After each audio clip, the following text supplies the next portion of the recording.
Love is the heart of the home. First, let's take a look at some very specific scriptures that I think are hugely important, because we need to have the love of God in our hearts first and foremost. Mark chapter 12, verse 30 says, love the Lord your God with all your heart, with all your soul, with all your mind, and with all your strength. I mean, wow.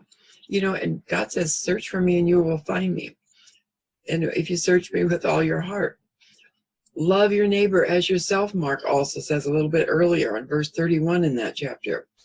Love your neighbor as yourself, and you're thinking of some neighbors that are the last people you want to love. And we're not even talking about family yet. We're talking about God and our neighbors around us. Love him with all your heart, your understanding, strength, and your neighbor as yourself. Oh my gosh, it's getting even more difficult now. Okay. Love your enemies. Do good to those who hate you. Oh God, how can I do that? You're screaming. This is ridiculous. Impossible. But Jesus said, if you love those who love you, what thanks is there? Anybody can do that. Even the wicked love those who love them. You know, it's always easy to be with people who don't or who like you. It's very difficult to be around people who don't seem to like you or who flat out don't like you. So how can you be patient and kind and loving towards them? Luke 6:35, Jesus said, love your enemies and do good.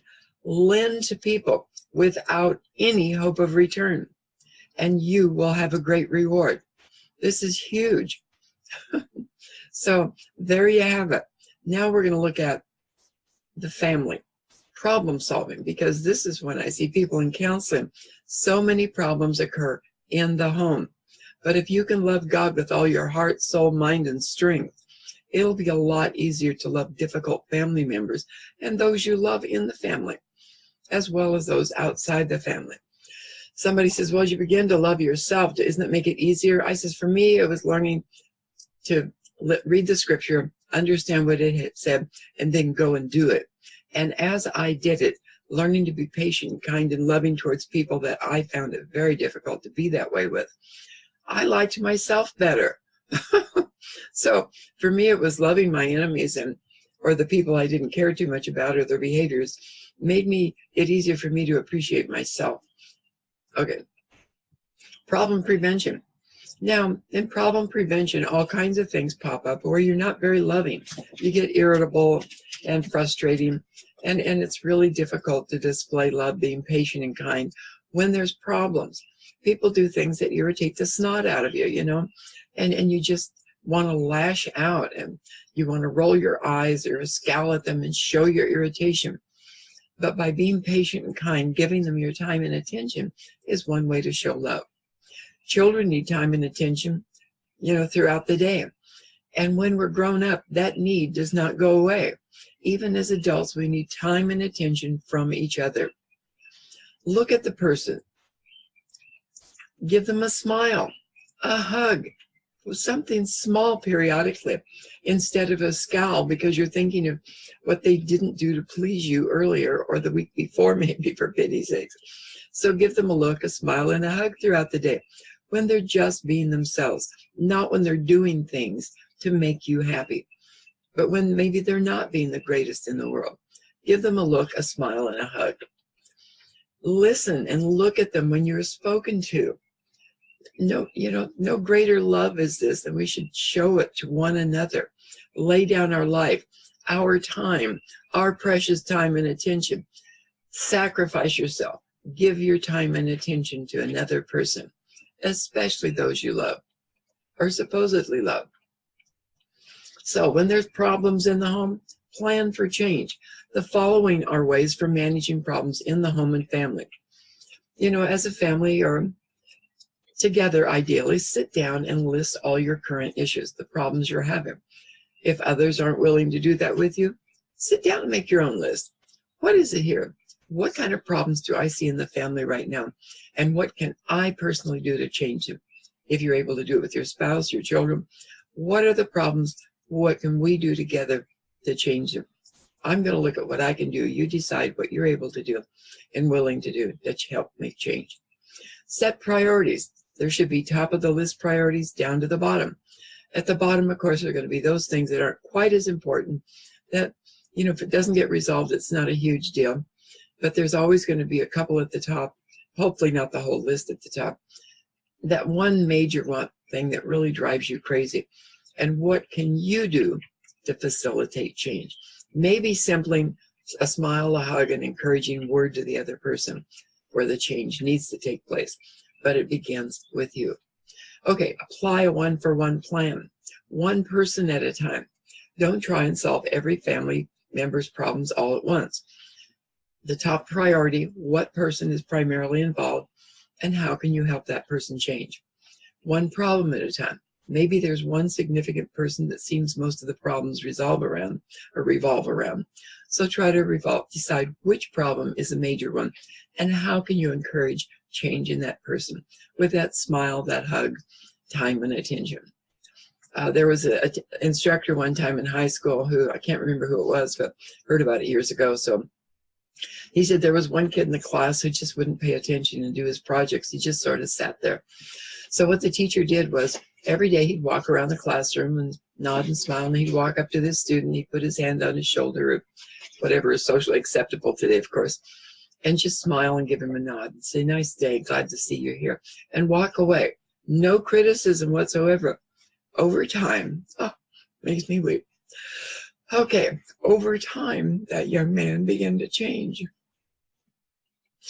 Okay, so clearly this kind of stuff goes to my heart. Okay, one step at a time until the problem is resolved. Okay, need a drink of water so I can just go on. There are always going to be some things that touch your heart more than others. Okay. Resolution planning. Identify the issues and prioritize, as I said earlier. Be clear about what the problem is when you go to talk to the person, either individually, if it's with your spouse, or you and your spouse together with a child, if at all possible. Sometimes you're separated and a single parent, then obviously it's just going to be you. Understand everyone's interests and expectations, including the person with the problem. What are they interested in resolving? Maybe the problem that you see as major is not that major to them. What are their expectations if you want something resolved and they're not particularly interested? What are they willing to change? Or maybe how can you encourage them to, you get the idea. Understand everyone's expectations for resolving the issue. So if you get resistance, you'll understand where it's coming from, and you can develop a plan then maybe later and talking it over with your spouse or the child to resolve that issue. Okay. List the possible solutions. What options are there for changing, if any? Maybe there aren't any in the moment. Like that teacher, you just have to go to the simple look, listen, smile, and say, "Hey, how you doing today?" Okay, evaluate the available options. Select an option or options that you can institute, if at all possible. Document whatever is agreed upon. Always write it down. Put it on a calendar if it's something simple, or maybe a little note with the specifics about it that you can put on the fridge or next to your calendar of resolutions or plans for change. Agree on monitoring and evaluation of how you're going to do and who's going to do what, and what to do when the unexpected happens. You know, all kinds of situations can crop up that change our plans. You know, there's a saying that, you know, man plans, God laughs. But not really, you know. Sometimes God's there, but sometimes God sees some other problem with the person or some other way to resolve it, and he brings something unexpected into the mix. Be willing to incorporate that and take a look at it and discuss it with other family members involved in the resolution planning. Okay, so what's the plan? Remember, keep it super simple. I always hate that keep it simple, stupid. That is absurd. It is so negative. I say keep it super simple. Okay, so what happened to my slideshow? I must have hit something on my board. Okay, let me go find it. What is the deal here?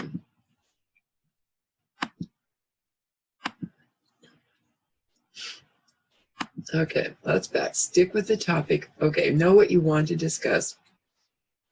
Did I go too far ahead? Okay, the plan. Okay, keep it super simple. Handle one thing at a time, one person or problem at a time. Never complain or explain yourself. You don't need to apologize or placate a spouse or a person. Instead, be prepared with what you want to discuss. Write it down on a card. Know what you want to discuss and stick with the issue you decide upon. And don't let them distract you. Change the focus. Well, wait a minute. This is, no. Let's listen. I asked you to discuss this with me. This is what I want to talk about right now. Once we're done with this, I'm more than willing to hear your issue. Okay, but right now let's stick with this. And just kind, patient, persistent, stick with the issue that you brought to the table. Be willing to hear them. This does not mean you agree with them. I want to hear your opinion on this before we decide on a way to possibly resolve this. And then listen to them. Look at them. Don't roll your eyes and show your disgust at their opinion. Just patiently and kindly listen to what they have to say. Stick with the topic under discussion and be firm about what you have to say.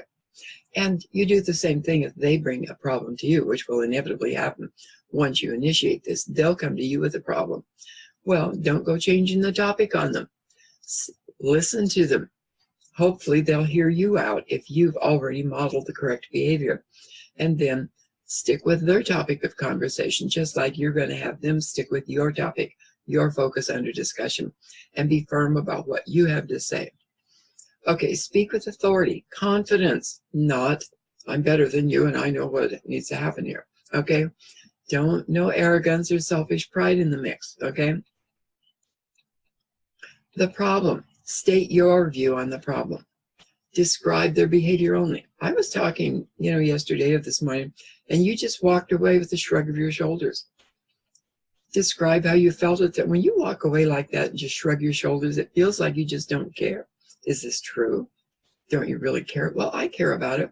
I want to talk about this. And maybe a better way that you could respond, at least listen to me. I'll try and be brief. If I go on too much, whatever. Sometimes we women get involved in way too much talk. There's men that do this too, however. Mostly it's women, though, I've discovered. And men get tired of listening to us. So if we have an issue we want to bring to the table, be brief about it. Don't go on and on and on trying to over-explain it. They may deny or try to confuse the issue by blaming you for the problem. Well, you walk away from me all the time. Oh, I'm sorry. I apologize. If I've done that, can you give me an example? Okay, well, I know it's hard to remember those things, but I really apologize. If I ever do that again, please call me to task on it. I'm more than willing to change that behavior because I know how hurtful it is when you walk away from me. See, it's what you see and how you feel about it. No blaming, no shaming, okay? Don't get sidetracked once again. If they bring it up, apologize and say, okay, we'll deal with that later. But right now, this is what I brought to the table. Okay. Listen to what they have to say. You don't have to agree with them. And listening doesn't mean you do agree, but at least listen to their opinion. Don't interrupt until they are finished. Don't say one word to defend yourself. Just say, I'm sorry you see it that way. I'll see what I can do to change what I've been doing. Be fair, but don't excuse their behavior if you see a problem or what you might have done if you're part of the problem. Paraphrase to clarify for understanding. Repeat, in other words, what you heard them say in your own words. So you see me, I've done this, walked away when you were talking. I would really like it the next time I do that if you would call me to task on it immediately. Don't let me get away with it. I don't want to behave rude towards you. I don't want to be hurtful towards you. If I'm being impatient and unkind, let me know. Okay. Circumstances. Consider unusual circumstances without using it to excuse their behavior. Okay, I understand the phone was ringing. You were waiting. Maybe there was an emergency. But if this was a regular work-related thing, maybe you could have let them leave you a message and you could call them back after our discussion is over. let's limit our discussions maybe to 10 minutes so you can quickly call somebody back. Or if it's an emergency, answer them back right away. Okay, there may have been a change in events that were beyond their control. They didn't have enough information or whatever was needed to finish whatever the problem was, the task that needed to be done.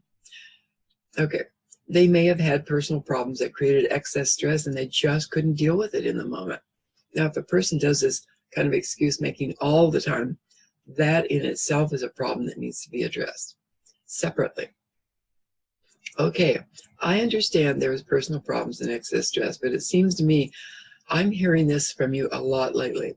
Maybe we need to deal with what's stressing you out at home.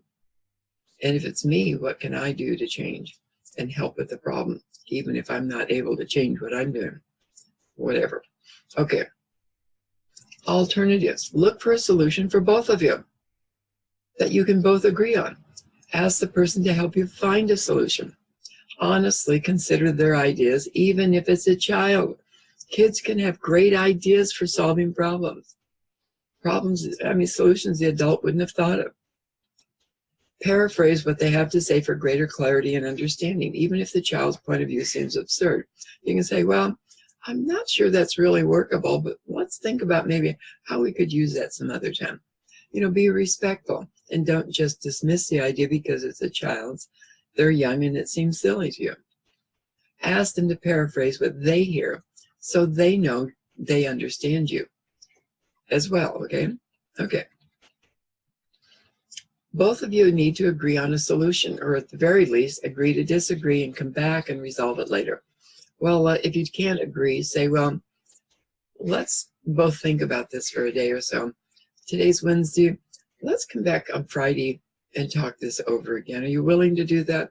And in the meantime, you both can think on the problem. Put it in writing when you do agree on it, and both of you sign it, especially initially in the beginning. Once you get in the habit of problem solving and working it through, you may not need the written agreement if both of you are, or the whole family is doing really well with it. There may come a time when you don't need these written agreements. That'll depend upon you and your family and how well you're doing. You may have to negotiate some things to reach a mutual agreement. Maybe the next time you have a discussion. However, never compromise your values or go against what you know is right and what really does need to change in some way without being too controlling about it.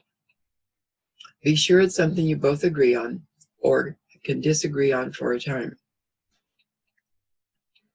Now, once you reach an agreement, design a plan of action. How will it get done? Who will do what? Be very specific. What will happen if either of you don't do your part? What are the consequences? Consequences with adults can be a little tricky. It's not the same as the parents giving a child consequences. Behavior plan. Describe the problem or the behavior. If it's a child, for example, clothes are laying about, or maybe it's a spouse who husband comes home from work, there's a huge pile of clothes that didn't get washed and he needs these clothes. This is not okay. There's got to be some way that you can at least get the majority of the clothes done, at least in the washing machine during the day. Maybe it's an attitude or a behavior change that's needed. Okay, be specific about the problem, what, when, and where with this particular person. Daily, so-and-so needs remind to pick clothes up, to get things put away. At least clean up after the breakfast dishes or the lunch dishes before I get home. I can help you get the laundry in when I get home from work. Whatever. Set small plans, work through them, but write out a daily behavior plan. Or for the week, describe acceptable behavior that really needs to happen. Clothes are picked up daily before, off the floor, in a pile, in a laundry basket at least, someplace on the bed so we can put them away before we go to bed that night. All kinds of ways you can devise a plan for the person to get the job done, the spouse. So when you get home, for example, or the child, when they get home from school, then they can finish their clothing pickup. Put it in a laundry basket if they've dumped everything on the bed, as long as it's off the floor. Okay, then when they get home from school, or you get home from work together, then you and your spouse can hang the clothes up before you go to bed so you can go to bed and not just dump them on the floor again. Okay. Consequences for behavior that goes unchanged. As I said, for adults, this can be tricky. Work it out between you. What are going to be the consequences? If you come home from work, look, I'll watch the kids while you go pick up those clothes and get them put away. Then we'll fix dinner. Well, we need to eat right now. No, this needs to happen. We agreed that by the time I came home, these clothes would be picked up.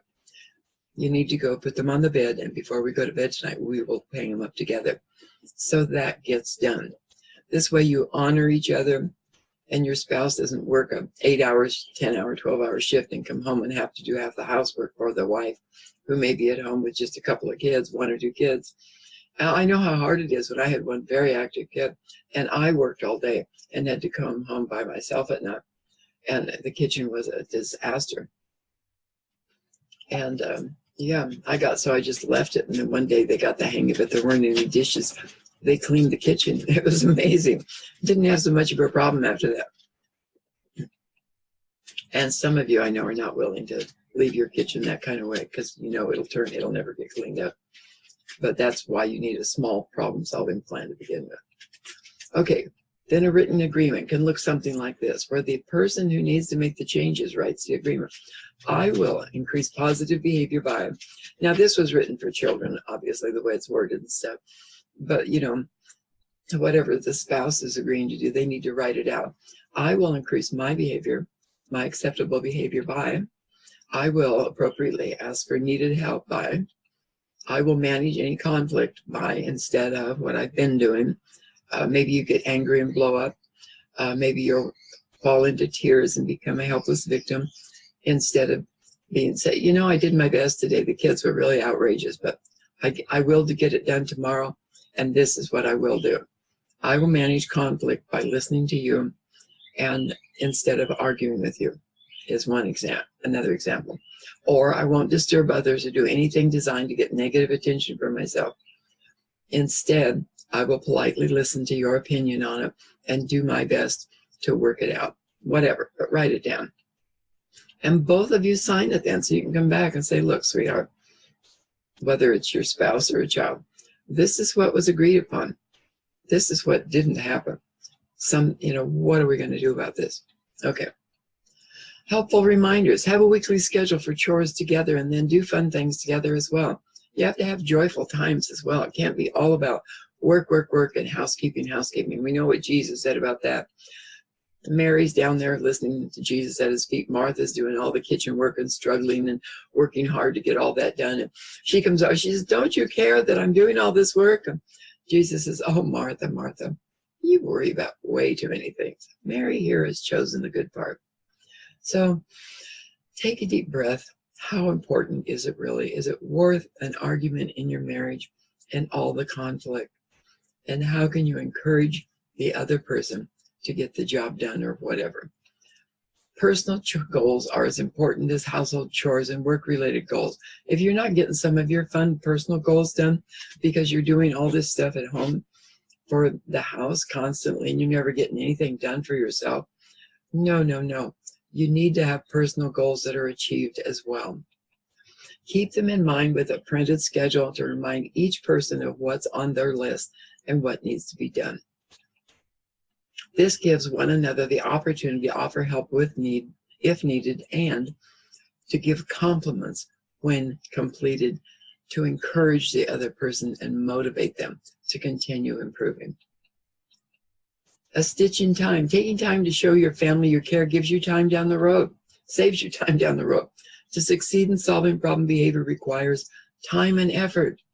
You have to put your home and family first before anything else, even your job. Know you and your family are becoming spiritually mature, loved by God. God first, then your spouse, then your children. I've discovered throughout counseling since 1991, 26 years now, going on 27, that if your marriage is in good shape, your children are going to be in good shape because they're following your example. Okay. Love is patient and kind. I've spoken about love and being patient and kind throughout. Patient and kind. with one another, neither jealous, envious, selfish, or rude, scowling at your partner. A look, listen to them, a smile, and a hug once in a while. Love does not demand its own way, is not touchy, overly sensitive. Love doesn't hold a grudge and hardly notices when someone does them wrong. Love rejoices in the truth and not in the untruth or unjust. If you love someone, you are always loyal, defend them, always believe in them, and expect the best of them. And if they have some behavior that really bugs you and you've asked them to change and it hasn't happened, when they're doing whatever, get up, leave the room, go and pray, talk to God about it. Don't scowl at your spouse. Just smile at them, give them a hug. Not when they're doing the behavior you don't like. You don't want to encourage that. The smile, the hug, the look is for when they're just being themselves without the outrageous behavior or unacceptable according to you behavior. But always believe in them and expect the best of them. That's from 1 Corinthians chapter 13, verses 4-7. Verse 8 says, love never fails, but it has to be genuine. Okay. And it may not seem genuine at first. Do your best. It'll grow on you. It'll become easier the more you do it. Okay.